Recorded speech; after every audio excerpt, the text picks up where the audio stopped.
Hello and welcome to Season 2 of the Road End podcast. Each episode we will speak to a new guest, get to know them and hear their stories about Liverpool Football Club. Hello everyone and welcome to Season 2 of the Road End podcast. Today I am joined by the founder of Liverpool Womens Supporters Club, Jo Goodall. Okay Jo, first of all, thanks for joining. How are you? Yeah, I'm good, thanks. You and yourself? Yeah, good. Thanks for joining. No worries, glad to be here. Let's start with you then. Have you been a Red since, obviously, younger? Yeah, pretty much all my life. It's quite strange, to be honest, because my dad is actually a Blue Nose and he took me to a lot of Everton games when I was younger, around like when I was playing football and stuff. And obviously being a Blue, he was always going to try and get tickets to go and watch Everton. And I loved going to watch them, don't get me wrong. I wouldn't, say that I supported the team. I just love watching the football. But yeah, probably went to more Blue games than Red games when I was younger for that reason. Did you play much football as a kid? Yeah, so I got into football around year 3, and basically one of the lads was coming around the playground in school and asking, do any of the girls want to play football because they were short? And I was the only one that thought, go on, I'll have a go, why not? I like to try my hand at anything. And it was a bit scary at first because, one girl playing amongst all these boys in the playground, you're like, oh, what's going on? Don't really know anything about football, what I'm doing. And don't know how to kick a ball, don't know how to save a goal, and yeah, just got stuck in. But I enjoyed it that much that I wanted to carry on playing despite not being any good to start with. And then eventually towards sort of year 5, year 6, I was, good enough to start playing for the school team, which was quite exciting. And then, went on to play for Merseyside, played for Liverpool Girls for a couple of years. But yeah, it just wasn't really something that I thought that I could aspire to carry on with at the time. Like, you see the Liverpool women's team now and it's quite open, it's quite publicised. But there was nothing like that when I was younger. The Liverpool women's team existed, but you didn't really know about it. So it wasn't like something that you could just see and you could think, oh, I want to do that. As you've just said there, it weren't really publicised and stuff. How far has the game come on in the last few years compared to then? Well, loads. I think, from when I was little, like I say, there was no visibility around it at all. But now you've got it on TV. You can see posters on like bus stops in the street and things like that. There's obviously a lot more on social media now that social media is growing as well. And it's just great to see it, especially for all the young girls now who were playing football who, for a lot of people sort of my age and a little bit, probably a little bit older and a little bit younger, didn't even get the chance to play football at school. I had to fight to play football at school because it wasn't a thing back then. And I just love the fact that it is growing and, even women, in the 30s and upwards are actually getting the chance to play football now as well with like women's leagues and things like that coming in. Still pretty handy or? I don't know, probably 5 minutes and I've been knackered now. My fitness is completely gone, but I love playing. When I do get a chance, I do play socially now and again, so. When you're growing up then, was there any role models in football that you'd say you did like or you enjoyed watching? Yeah, I used to love Robbie Fowler, Michael Owen. Sort of like I played kind of 98 to 2001. That's that kind of era. Carragher, McManaman, Patrick Berger. I used to get called Patrick Berger because I used to have short hair back then. So everyone used to skip me saying I was Patrick Berger. But yeah, no women's role models, unfortunately. It was all pretty much the men's team. And if you could compare yourself to one of them now in the women's team, who would it be? I think minus the fancy footwork, probably Fuka Nagano. Oh, really? I feel like she's got that kind of chess game about her. She's always 2, 3, 4 steps ahead. And, I have that play where I can kind of anticipate where the ball's going next. I can watch where the play is going to go to. So I can always kind of be in the next move before it gets past or whatever. And I feel like, yeah, Fuka would probably be a match for me. Once she learns a bit of English, we'll let her know that. We'll have a go. A little one. So I just wanted to talk a little bit about the LGBTQ. Obviously, I've met you before and you've openly said you was gay. So when did you first know this? Yeah, so I was probably around 17, 18 when I actually started to come out to a couple of friends. I think back in school I had a couple of crushes on teachers, whether everyone goes through that, and it's like that's the kind of phase that everyone goes through. But yeah, I met a girl whilst I was doing a theatre show, actually, when I was about 17, 18. And, I always look back to that and think, if I hadn't have met her, would I have realised I was gay? Would I still be straight? It's a bit of a weird one. I don't really understand it that much, but, I'm quite open about who I am. And I just think it's good that, people are out there and visible for other people who might be struggling with that internally. I think that there's a lot of people within the LGBTQ community that, might not have support around them. And especially within the women's football community, I think, a lot of women's footballers are out and proud to be who they are. And it's nice to see that. We don't really see it a lot in the men's game, if at all, in the men's game.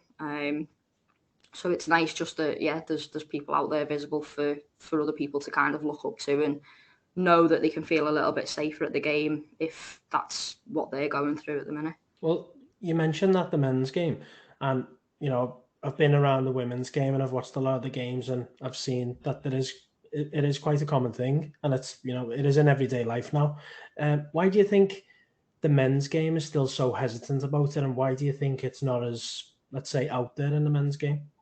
I think probably just stemming back from what we were saying earlier about, women's football not being as visible. I think there's a lot of stigma around the fact that, men can't be gay, men have to fancy women. And I think it's probably just a lot harder for men to actually be out there. I don't really understand why, because, there's a lot of people out there not in football who are gay, openly men. So, I think it's probably only going to take, a few years before a couple of men in the Premier League maybe come out and admit to that. I've always said it'd be great for it to happen, because it would probably help so many people, so many, men's football followers. But at the same time, you can't force it either. You can't just make someone come out if they don't feel safe to do so. But I think it's probably just around the stigma of men will be men and, that kind of thing. Yeah, well, thanks for sharing that, because obviously I don't really want to make you feel uncomfortable and stuff, but I know you're quite an open person, so it's nice to hear it. Let's move to the supporters club. So you're the face of it, let's be honest. I know you've got a lot of people working with you, and a lot of people do a lot of good work as well. So I wouldn't like to just all point it at you, but you founded the Women's Supporters Club. How did it come about? Yeah, so I did my level 1 coaching. I can't remember how long ago now, maybe 5 or 6 years ago. And through that, I met a lady who works for the FSA, the Football Supporters Association, who back then was actually one of my coach mentors. And through her new role with the FSA, she basically looks after the women's network of football supporters. And she approached me, we were quite good friends, and she approached me just basically saying, the Liverpool women's team don't have a supporters club. What do you want to do? Do you want to make one? And she kind of twisted my arm a little bit. And, I was like, it's not really something I feel I've got time for, because I was still coaching back then. And eventually, due to personal circumstances with work and different shift patterns that changed, I ended up having to give up the football coaching. And it just kind of fell at the right time that I was like, I need something else to do, because I'm a busy person. I love being busy, even though it can get too much sometimes. I can't just sit around and twiddle my thumbs. I have to be doing something. So I was like, go on then, I'll set a supporters club up. So I kind of made all the accounts online on social media, but hadn't told her about it, because I was still kind of like, do I do it, do I not? And in the end, I was like, yeah, go for it, why not? So I actually started to kind of publicise it in March 2020, right before COVID. My initial plan was I'll go to the games, I'll say, hi Dom, my name's Jo, I run the supporters club, do you want to join it and help me out and get it, make it to grow? And I couldn't do that. COVID happened, we were all in lockdown, and that was it. It was all the ideas I had were gone. So basically, that's the reason that I am the face of the supporters club, because with having to then set all the foundations for the supporters club online, I basically wanted to put my face out there to say to people, look, this is who I am. I'm not some weirdo trying to get to know the players. I'm just a normal fan, the same as you and everyone else. And this is what I'm doing. Come and join me. Follow our social media, because that's all you can do at the minute, and see where it goes. And, thankfully, I've had a lot of support from that, especially from some of the team, and Vicky Jepson back at the time as well. A lot of them started to kind of follow the social media, share some of the posts, and from that, it just started to grow and grow. So what's the aim for the supporters club then? We see Prenton Park now, the numbers are a lot more than what they were. and there's new faces there pretty much all the time. So is it a case of you just try and engage with as many fans as possible to keep bringing people to the game? Yeah, pretty much. I think when I started going to the women's games, again, can't remember what year it was, but it was when we were playing in Widnes. And I'd go to a couple of games with one of my best mates at the time who had a season ticket, and you'd go and it'd just be you and your mate sat together, and that would be it. You'd hear a few songs now and again, but there wouldn't really be many songs. There wouldn't be many people talking to each other. It'd just be go to the game, watch the football, go home, and that was it. So for me, the supporters club, the idea behind it was just to kind of bring people together, get that whole LFC family thing going, and just get people talking to each other and just make it one big community of people who you could come to a game on your own. Like we've had people come to games on their own and say, "Oh, I'm a bit anxious. I don't really know anyone, but I'd like to come along." And some weeks at home games we'll have a little meet up in the Clipper outside, a little pub. So some people go for lunch before the game, and we've started doing little like social meetups in there before the game. So I've said to people, if they're on their own, come and meet me before the game. I'll send them a picture so they know who to look for, and I'll introduce them to a few people, and then they've got familiar faces to come to the game with then. So next week, if I'm not there, they at least know 2 or 3 other people who were there the last time they came.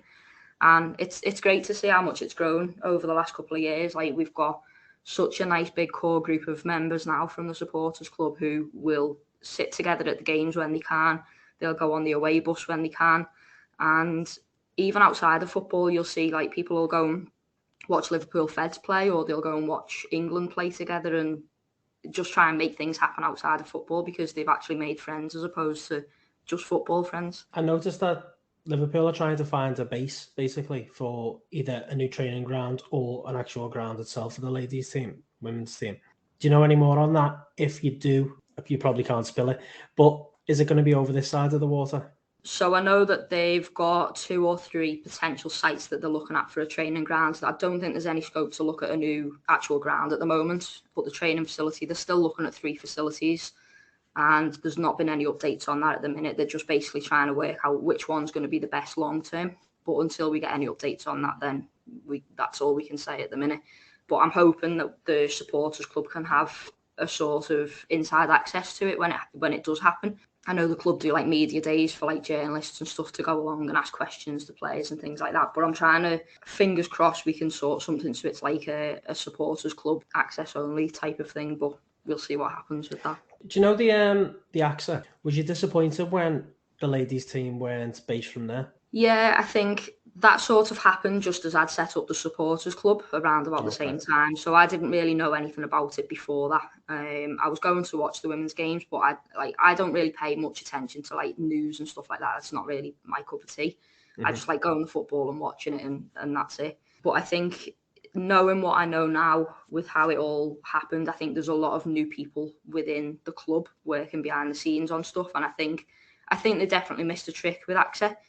But at the same time, we also then wouldn't be getting our own bespoke women's facility if we had been put in there. So I think it swings and roundabouts for me. I think we missed a trick, but also I'm excited to see what they can make of their own bespoke facility, because it'll include the women and it'll also include the girls' teams as well, the academy teams. Yeah, well, what I've noticed is that the big differences in both. You go to a men's game and it's as though they're like a prized possession. There's no engagement between fans other than songs. You go to the women's game and, they've got so much time for everybody, haven't they? After the game, before the game, social media, like you said. And obviously I took Oliver to his first game and every single one of them had so much time for him and, engaging with him. And he was coming home that day saying he couldn't believe he met such and such. And it just makes such a difference, that relationship that the players have got with the fans, doesn't it? Yeah, it really does. I think, that engagement, without that, you probably wouldn't get half of the fans coming back to the games that you do. In the men's game, you obviously don't get that.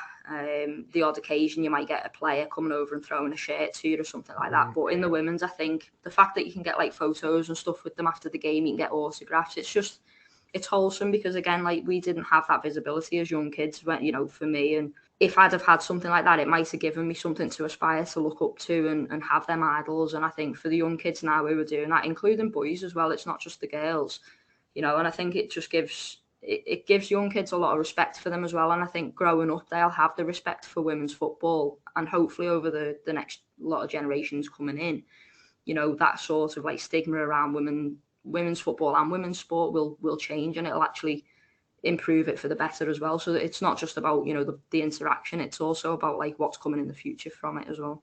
Yeah. Okay. So on the team, obviously, it looks quite likely, well, more than likely, that we're going to stay up, and that's probably the first objective once we got promoted. How do you see us hit the next level? I don't know, to be honest. I'm just like, I'm excited that we're staying up. I think for me, coming into this league, I knew it was going to be tough. I kind of had it like the start of the season. I was like, top 4, top 6. I had quite big aspirations for them, and I think Katie Stengel hit the nail on the head when she had an interview a while ago. And she said something along the lines of, what's the point in just trying to stay up? If you're in the league, compete for it. Mm-hmm. And they've obviously tried. We've had a lot of good games. We've had some unfortunate results from some games. And I think, mid-season, I said to myself, as long as we do stay up at this point, then, everyone will be happy. I think going into next season, it's going to depend a lot on who Matt brings in and who we lose. But I think looking at the way that we've played so far this season, and especially towards the end of this season now, I think we've definitely got a lot of good players who have got a good head on the shoulders. They've got a really good bond between them all. And I think whatever happens now, we can only go up. I don't think that there's any way we would struggle next season. I think Matt's got some aspirations to bring in some really good players over summer. So hopefully they pull off. I don't know anything about them. I don't know any of them. But, from what they've been talking about, I think we've got a lot to look forward to. Yeah, and there's obviously already technically quality players in already. There is positions that they do need to improve on. I don't really want to point certain people out, but I'd say Roby. There's been calls for her for how long to get a consistent run of games, and she weren't getting the game time, was she? But I think the last few games, she's been absolutely spot on. And in the derby, do we want to bring the goal up? No, you know what? Rose played quality in the last few games that she's actually had game time. She's been brilliant, and she is a consistent defender for me. I think she always puts the tackles in. But then you look at some of the other players that we've got, and I think you could probably say the same about all of them to an extent. So I'm glad that I'm not Matt or Amber, because having them decisions of who to put on the pitch every week must be so difficult. But I'm glad to see that she has got game time. Whether she'll continue getting that game time, I don't know. But, hopefully she will. And if she doesn't, I hope that she'll just carry on keeping her head down and training, working hard and trying to prove to Matt that she should be on the pitch, the same as everyone else. Yeah, well, for anyone who doesn't know, I was sat with Jo Goodall Friday night just gone with the derby. And when a goal gets ruled out live in front of you, you can't really question it. But then after the game and on the way home from the game and the days that have followed, that is up there with one of the worst refereeing decisions I've ever seen. Yeah, absolutely. If that was the men's game, even with VAR, I think that goal definitely would have stood. There's no chance that was infringement or impediment on the goalkeeper or whatever. Yeah, I'm gutted for Roby because, I think she only scored 3 goals for Liverpool so far when she got the hat-trick. And it was a great goal as well, Jana, with the little flick behind and straight in the back of the net from Robe. A few people have said that, obviously the decision kind of went against Kerry Holland, who was meant to have pushed the goalkeeper. But I think, I don't know whether she got a push off one of their players and it's just kind of rebounded onto their keeper. But yeah, I'm not going to say any more on that. We'll get off this call and we'll be fuming. Yeah, I'm holding it. Okay, so lastly, before we move on to the quickfire round, for people who haven't been to a Liverpool ladies game before, why should they go? Oh, because why not? I just think you're missing out on a brilliant opportunity, especially if you've got young kids. The games aren't just for young kids, but if you have got kids, then, definitely bring them along. And just the fun that we have as well. Like I say, we meet up in the pub most times before the game. We just have a bit of a laugh there, get to know each other. And then all the songs that we sing, if you know the men's songs, come to the women's, because we just changed them for the women. So you'll know all the songs. You're not going to feel left out. But you'll see some quality football as well. I think, it's not just about the atmosphere there. It's about watching the football as well. And, Liverpool have had a great season so far. We've had a lot of really good performances. And I just think if you haven't given it a go so far, just come along, give it a chance and just give it a go. We are now going to do a quick fire round with our guests. This could be very controversial. Just a few questions, nothing Nothing crazy, bit of fun. Women's or men's football? Women's. Prenton Park or Anfield? Anfield. You've got a chippy, your mouth's dry as a bone, you need a drink, what you go to? Pepsi Max. Good shout. Hey, that always works, that. Okay, if you could be anyone, who would it be? That's a difficult one. If I could be anyone, I'd be me. Good. I'd be me. If Liverpool ladies could sign anyone for next season, who would it be? I'm going to go with Sam Kerr would be a good one. Oh, yeah. Imagine that. Bloody hell. But let's see. Let's wait and see. Okay. Thanks for your time. Let's call it a pod there, Joe. Yeah, no worries. Thanks very much. No problem. So for anyone who isn't following the Liverpool Football Club Women's Supporters Club, where can we find them? So we've got a website with all the details on, which is www.lfcwsc.co.uk, and social media is at LFCWSC. Perfect. And for anyone who hasn't been to a game before, I took my little lad for his first game this season, and this is no word of a lie just because Joe's on here either. It's definitely a different experience, but it's an experience you should be having. Oliver was a bit nervous about going to the men's game first, and it was too loud. It was too overpowering for him. He was more relaxed at the ladies' game. He got to enjoy the football more. There was loads of engagement with different fans. The players at the end were brilliant as well. But there's a good football team there. And without people's support, they're never going to get to the next level. So try and get yourselves down there. Fixtures are on the website. Yeah. Anything more I can add to that, Joe?